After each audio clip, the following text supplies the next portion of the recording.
An 1864 family photo hides a secret. Zoom in on the enslaved man's wrist. Dr. Eliza Wilson adjusted her glasses as she examined the dusty photograph found in the historical archives of Charleston University. The yellowed 1864 image showed the Patterson family, Patriarch James, his wife Eleanor, and their 3 children all dressed in elegant clothing. In the background, almost like a shadow, a black man stood with downcast eyes and hands folded in front. Just another typical Civil War era photograph, Eliza murmured to herself as she scanned the image. As a specialist in 19th century African American history, she had cataloged hundreds of similar photographs, each telling its own silent story of America's complex past. The photograph had been donated anonymously to the university's collection last month, part of a batch of Civil War-era memorabilia. Something about this particular image had drawn Eliza back repeatedly over the past few days, though she couldn't quite articulate what caught her attention. In her cramped office in the history department, surrounded by books and artifacts, Eliza used specialized software to enlarge and enhance the image. She first focused on the family arrangement, typical for the era, with the father standing prominently, wife seated, children arranged by height. While examining the distant face of the enslaved man, something unexpected caught her attention. Adjusting the contrast and sharpness, she moved to the man's hands. Wait a minute. On the man's right wrist, partially visible where his sleeve had risen slightly, was a distinctive birthmark. A crescent moon-shaped patch with a peculiar hook at one end. Eliza frowned, something stirring in her memory. She returned to the full image, now zooming in on James Patterson's face. On his right temple, partially hidden by graying locks, was an identical mark, the same crescent with the same distinctive hook. Eliza felt a chill run down her spine. Coincidence? Extremely unlikely. The peculiarity of the mark was too unique, too specific. Professor Gardner needs to see this, she said aloud to the empty room, quickly printing both enlargements. That night, Eliza couldn't sleep. The matching birthmarks suggested a genetic link between the white patriarch and the enslaved man, possibly father and son. If confirmed, this photograph could provide tangible evidence of a history that many American families had deeply buried. The unacknowledged children of plantation owners with enslaved women.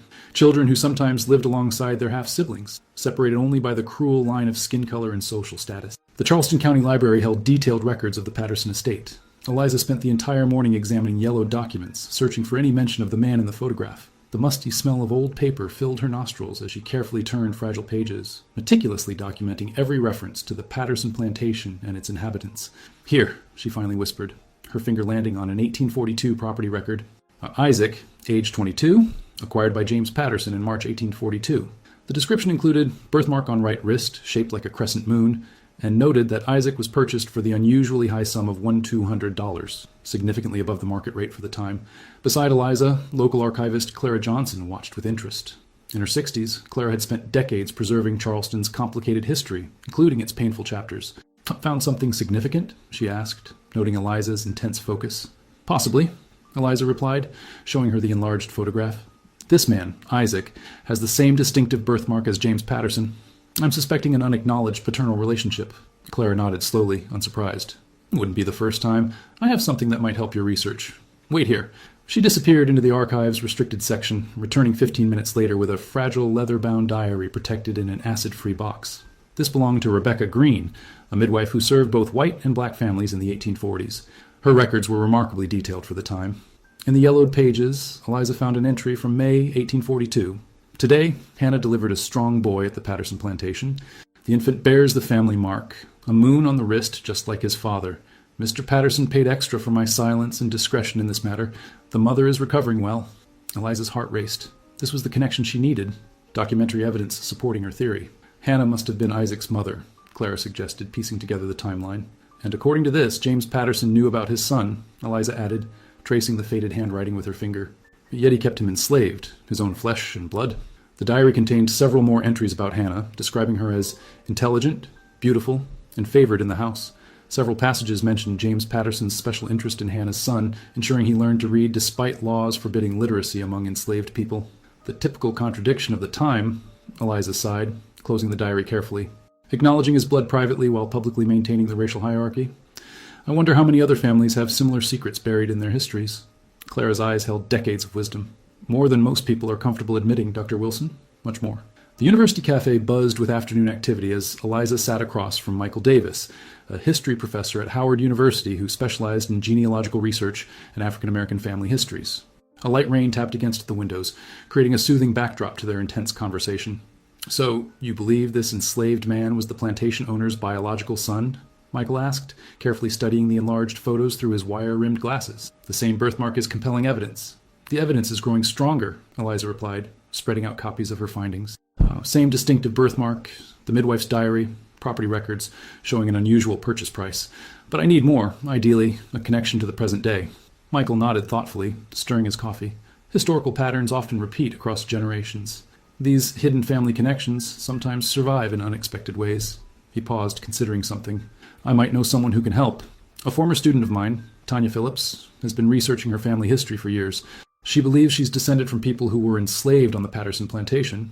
Last time we spoke, she mentioned finding some old family letters referencing a Patterson connection. That could be exactly what I need, Eliza said, leaning forward eagerly. Would she be willing to meet? 3 days later, Tanya arrived at Eliza's office, a slender woman with intense eyes and a determined set to her jaw. She wore her hair in neat braids and carried an old leather portfolio that had clearly seen decades of use. Professor Davis explained your discovery, she said, settling into a chair opposite Eliza's cluttered desk. My great-great-grandmother Rose was born on the Patterson plantation in South Carolina around 1858. According to our family stories, her father was Isaac, who worked as a house servant on the plantation. Eliza's pulse quickened at the name. Do you have any family photographs or documents from that era? Not from the 1860s, unfortunately, Tanya said, but I do have this. She pulled out her phone, displaying a scanned photograph of an elderly woman from the 1920s.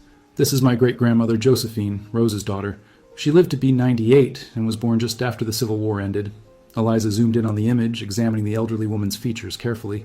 Then she gasped. There, on the elderly woman's temple, was a faint but unmistakable crescent-shaped birthmark. The family mark, Eliza whispered, her voice barely audible. Tanya's eyes widened in recognition as she looked between the historical photograph and her family image. What does this mean exactly? It means, Eliza said slowly, careful to control her academic excitement in the face of what was, for Tanya, deeply personal history, that you're likely a direct descendant of both the enslaved man Isaac and James Patterson himself. Your family carries both bloodlines. Tanya stared at the old photograph again, her hands trembling slightly as she traced the outline of Isaac's figure. My grandmother always said we had the mark of our true history in our family. I never understood what she meant, until now. The Patterson family mansion had been converted into a historical museum decades ago. The grand antebellum structure, with its imposing white columns and sweeping veranda, now stood as both a testament to the South's architectural heritage and a complicated monument to its troubled past. Eliza and Tanya walked its polished halls together, studying portraits of stern-faced ancestors that lined the walls, their eyes seeming to follow visitors with aristocratic judgment. The Pattersons were one of Charleston's elite families, the tour guide explained, her practiced speech flowing smoothly as she led a small group through the main parlor. James Patterson made his fortune in cotton and rice, owning 3 plantations by 1850. He had 3 children with his wife Eleanor, William, Robert, and Mary. William's line continued the Patterson name, and his descendants still live in Charleston today, prominent in medical and legal circles. Tanya's eyes lingered on James Patterson's portrait, carefully examining the hairline where the birthmark would be partially hidden. In the painting, his hair conveniently covered that area of his temple, though whether by coincidence or design was impossible to determine. The family silver bears the Patterson crest, the guide continued, gesturing to a display case. Notice the crescent moon motif, a symbol the family has used for generations. Eliza and Tanya exchanged meaningful glances at this revelation. The family mark had been incorporated into their official symbolism, hiding its genetic significance in plain sight. Would it be possible to contact William's descendants? Eliza asked the guide after the tour concluded. For research purposes. Dr. Thomas Patterson is on our board of trustees, she replied, clearly impressed by the family connection. He's quite proud of his heritage and occasionally gives lectures here on the family history. I could pass along your contact information. That afternoon, Eliza called Dr. Patterson's office at the Charleston Medical University, where he worked as a distinguished cardiologist. I'm researching a historical photograph featuring your ancestor, she explained carefully to his assistant, deliberately omitting her specific findings. The image raises some interesting historical questions I'd like to discuss with Dr. Patterson. 2 days later, they sat in Thomas Patterson's elegant wood-paneled office at the medical school. At 70, he had the same piercing blue eyes as his ancestor, though his face was kinder, less severe. My family has been in Charleston for 7 generations, he said proudly, showing them a leather-bound family album with gilt-edged pages. We've preserved our history meticulously. What specific aspect of our family history interests you, Dr. Wilson? When Eliza carefully mentioned Isaac and the photograph, Thomas's expression hardened almost imperceptibly. There have always been rumors about plantation owners and slaves, but without concrete proof, they're just stories, aren't they?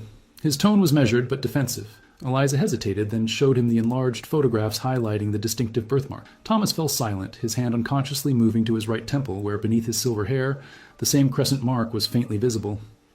My granddaughter was born with this mark, he finally said, voice barely audible. We've always called it the Patterson moon. I never realized... He trailed off, staring at the image of Isaac. Who is this man to you? He asked Tanya directly. Rain drummed against the windows of Eliza's apartment as Tanya and Thomas sat in uncomfortable silence, the weight of history heavy between them. Outside, lightning occasionally illuminated the Charleston skyline, followed by rumbles of thunder that seemed to emphasize the tension in the room. The enlarged photographs lay between them on the coffee table, irrefutable evidence of a connection both had suspected, but neither had fully confronted until now. So, Tanya finally said, cradling a mug of untouched tea between her palms, we're family. Thomas stared at his hands, his academic and social confidence momentarily stripped away. His fingers traced the rim of his coffee cup, a nervous gesture revealing his inner turmoil. This is difficult to process. Not unwelcome, but unexpected. Imagine how Isaac felt, Tanya replied, a hint of challenge in her voice. Knowing his father owned him, seeing his half-siblings live privileged lives while he remained property. Thomas winced visibly at her words. The sins of our fathers, he murmured, shaking his head slightly. I can't defend it. Not just sins, Eliza interjected gently, sensing the need to shift the conversation toward historical understanding rather than recrimination. There's more to this story that complicates the narrative. She opened the midwife's diary, carefully turning to several marked passages. There are multiple entries suggesting James secretly taught Isaac to read, despite strict laws against literacy for enslaved people. And later records show Isaac was actually freed in 1855, 9 years before this photograph was taken. Then why is he standing with the family like a servant? Thomas asked, clearly confused by this revelation. Eliza pointed to the diary's final entries from 1864. Rebecca writes that Isaac stayed on as a paid servant after emancipation. She specifically notes that he remained close to James's youngest son, Robert, his half-brother by blood, if not by law. The photograph appears to have been taken during a family gathering, where Isaac was present not as property, but as an employee who was also kin. Thomas looked up sharply, recognition dawning in his eyes. Robert was my great-grandfather. He never married Eleanor's daughter, Mary, as family lore claims. Instead, he married a woman from Virginia named Catherine. And according to my family's oral history, Tanya added, setting down her tea, Isaac named his daughter Rose after a young girl in the Patterson household. The family stories say they played together as children despite the social boundaries. Thomas reached for his leather portfolio and pulled out a faded sepia-toned photograph protected in an acid-free sleeve. This is Robert with his daughter, Rose Patterson. The photograph dates to approximately 1870. Tanya gasped softly and retrieved her phone. With trembling fingers, she pulled up a saved image. And this is my great-great-grandmother, Rose, Isaac's daughter. The photograph was taken around the same time. Side by side, the two young women from different worlds shared the same eyes, the same high cheekbones, and the same determined set of the jaw. The family resemblance was subtle but unmistakable to anyone looking for it.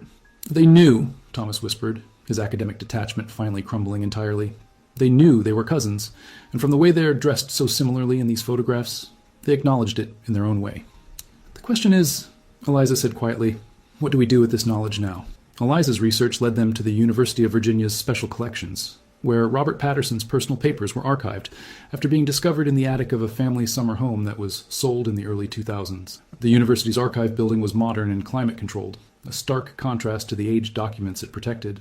These papers haven't been fully cataloged or digitized, the archivist explained, bringing out acid-free boxes sealed in protective plastic. She wore white cotton gloves as she carefully set the containers on the table in the quiet research room. They were donated by the Patterson estate about 20 years ago, but we've had limited resources to process the collection completely. You're actually among the first researchers to request access. Eliza, Tanya, and Thomas spent hours conducting a methodical examination, carefully documenting each item they reviewed. Most of the papers were mundane, business correspondence, personal notes, and family letters discussing everyday matters of the post-Civil War South. Thomas found the experience particularly moving, reading his ancestors' handwriting for the first time and gaining insight into the personality behind the stern portrait. Near the bottom of the third box, Tanya found a yellowed envelope that stood out from the others. Unlike most letters addressed to specific people, this one was marked simply for Isaac in a careful, educated hand. Look at this, she said quietly, showing it to the others. With permission from the archivist and wearing protective gloves, she carefully extracted the fragile paper inside. The letter was dated July 15th, 1870, nearly 5 years after the Civil War's end.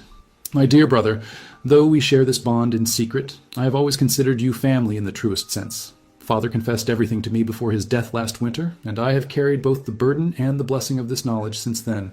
Your daughter Rose and my Rose have formed a friendship that brings me both joy and sorrow. joy that our blood recognizes its own, and sorrow that the world would condemn this natural affection between cousins if the truth were known. I have deposited funds in your name at the Freeman's Bank in Charleston.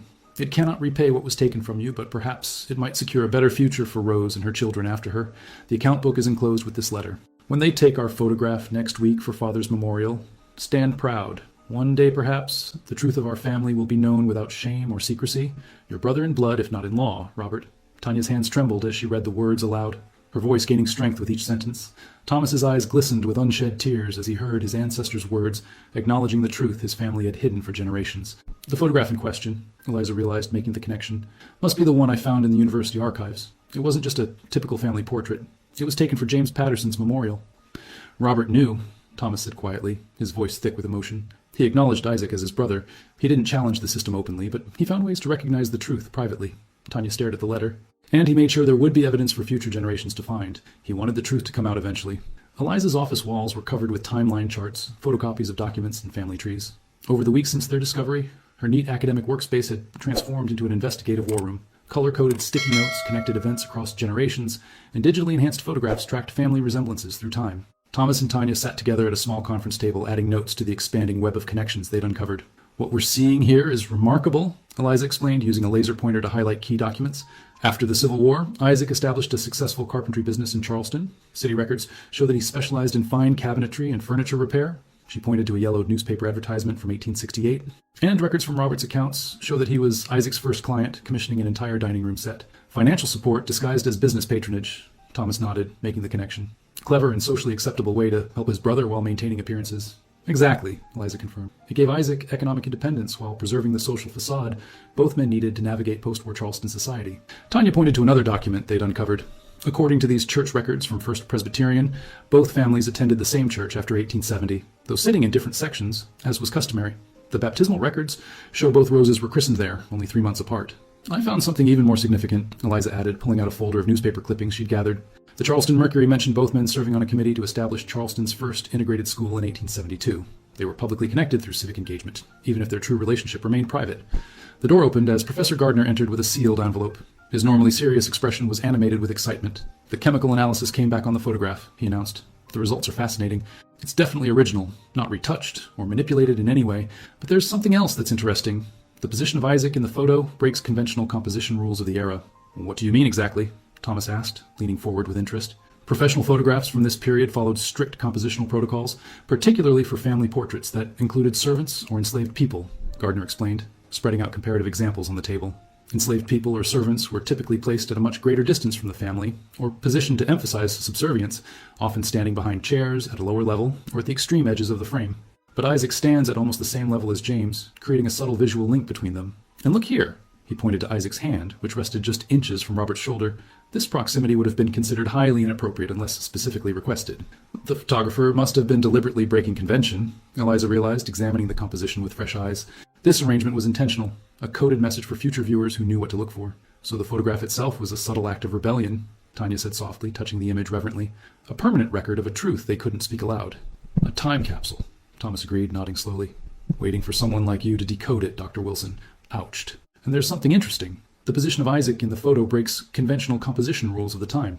What do you mean? Thomas asked. Enslaved people or servants were typically placed at a greater distance from the family or positioned to emphasize subservience, Gardner explained. But Isaac stands at almost the same level as James, creating a subtle visual link. The photographer must have been in on it, Eliza realized. So this composition was deliberate, a coded message for future generations. So the photograph itself was an act of rebellion, Tanya said softly. A permanent record of a truth they couldn't speak aloud. A time capsule, Thomas agreed. Waiting for someone like you to decode it, Dr. Wilson. Charleston's spring heat pressed against them as Eliza drove Tanya and Thomas to the old Magnolia Cemetery, where both Pattersons and the descendants of their formerly enslaved people were buried, separated by a low stone wall that seemed to embody the racial divisions of American history. The sprawling graveyard was lush, with azaleas and dogwoods in full bloom, nature's beauty a stark contrast to the painful divisions the cemetery's layout preserved. Isaac is buried here, Tanya said, navigating confidently through the colored section of the cemetery, as it had been designated in the 19th century. She led them to a modest granite marker partially hidden by overgrown grass. Unlike the elaborate Patterson monuments on the other side of the wall, with their angels and biblical inscriptions, Isaac's grave was simple, though the stone itself was of good quality. And according to family stories passed down through generations, he specifically requested to be buried within sight of his kin. No one in my family fully understood what that meant until now. Thomas stood silently before the grave, removing his hat in a gesture of respect. The inscription read simply, Isaac Freeman, 1820, 1895, a free man in life and death. Freeman, Thomas murmured. He took that name after emancipation. A declaration of identity, Eliza observed, and perhaps a quiet acknowledgement of his true lineage. Thomas walked slowly to the dividing wall, touching the weathered stones. From this vantage point, the Grand Patterson Mausoleum was clearly visible just 50 yards away. Separated even in death by this wall, not completely separated, Tanya pointed out, gesturing toward a small gate in the wall. Its iron hinges rusted with age. The wall has a gate. It was locked for decades, according to the groundskeeper, but it exists, a passage between worlds. That evening, they gathered in Thomas's study at his historic Charleston home, surrounded by Patterson family albums spanning generations. The leather-bound volumes contained careful records of births, marriages, and notable family events, all meticulously preserved. I found something remarkable, Eliza said, spreading out photographs from both families across several decades. She had painstakingly matched dates and events from both family archives. Look at these images. They show the same gatherings from different perspectives. Here's the Charleston Exposition of 1902, the Memorial Day Parade of 1911, the Church Picnic of 1924. All the same events appear in both family albums, with the White Pattersons in one set of photos and Isaac's descendants in another. They were documenting the same community events from different perspectives, Thomas realized, seeing the parallel timelines. More than that, Tanya added excitedly, aligning two photographs of a 1910 Independence Day parade. Look closely here. My great-grandmother Josephine and your grandmother Elizabeth are standing almost side by side in the crowd, both wearing the same unusual brooch with a crescent moon design. This couldn't be coincidence. Thomas's eyes widened in recognition. Elizabeth's personal journal mentions her secret sister several times. I always assumed it was a reference to a childhood imaginary friend or a schoolmate. They knew, Eliza confirmed, piecing together the evidence. Generation after generation, they kept the connection alive through these small, deniable gestures. Identical brooches, attending the same events, maintaining proximity while respecting the social boundaries of their time. The university auditorium was packed for Eliza's presentation. Local media crowded the back wall, drawn by rumors of a significant historical discovery.